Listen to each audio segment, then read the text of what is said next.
दिल्ली के सरकारी अस्पतालों और मोहल्ला क्लिनिकों में दी जाने वाली दवाओं के नमूने फेल होने की खबर आने के बाद बीजेपी ने केजरीवाल सरकार के ऊपर निशाना साध दिया है। बीजेपी सांसद मनोज तिवारी ने प्रेस कॉन्फ्रेंस करके कहा कि मुख्यमंत्री अरविंद केजरीवाल भ्रष्टाचार के सारे रिकॉर्ड तोड़ रहे हैं। बड़ी खबर, बीजेपी अब हमलावर मनोज तिवारी की तरफ से केजरीवाल सरकार पर हमला बोला गया है। उन्होंने कहा है कि अरविंद केजरीवाल भ्रष्टाचार के तमाम रिकॉर्ड तोड़ रहे हैं।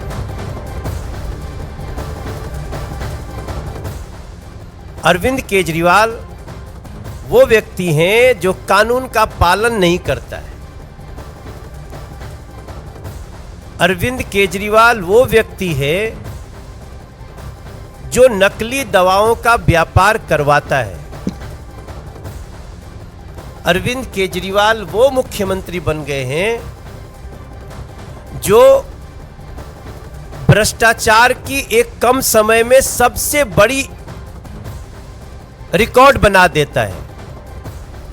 तो मनोज तिवारी की बात आपने सुन ली। और वहीं बीजेपी नेता हरीश खुराना ने भी दिल्ली के हर विभाग में भ्रष्टाचार होने का आरोप अब लगा दिया है। सरकार का एक और नया घोटाला सामने आया है।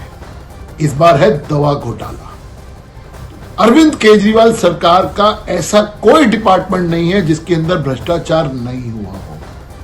शीश महल, लिकर स्कैम, जल बोर्ड, डीटीसी, ऐसे कई डिपार्टमेंट हैं जिसके अंदर घोटाले ही घोटाले हुए हैं। इस बार दवा घोटाला सामने आया है जिसकी रिकमेंडेशन जांच की सीबीआई को लेफ्टिनेंट गवर्नर के द्वारा दे दी गई है।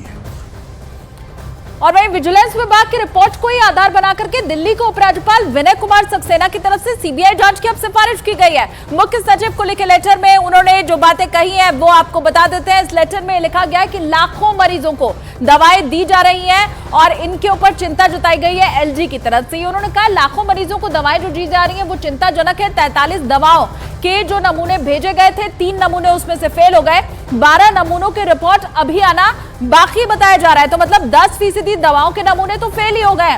उपराज्यपाल के मुताबिक विजिलेंस की यह सिफारिश है कि 10% से ज्यादा सैंपल फेल हो गए और इसीलिए सैंपलिंग का यह दायरा बढ़ाया जाना चाहिए और ज्यादा दवाएं भेजी जानी चाहिए सैंपलिंग के लिए। लेटर के मुताबिक जांच में फेल हुई ज्यादातर दवाएं मोहल्ला क्लिनिक और सरकारी अस्पतालों में सप्लाई की गई थी। मतलब वहां आने वाले मरीजों को ये जो दवाएं दी गई वो पूरी तरह से गलत है, उनकी जान के साथ खिलवाड़ है। और इन सब के अलावा उपराज्यपाल ने दवाओं की खरीद के लिए आवंटित बजट पर भी अब आपत्ति जता दी है। तो एलजी की तरफ से सिफारिश अब सीबीआई जांच की भी की गई है।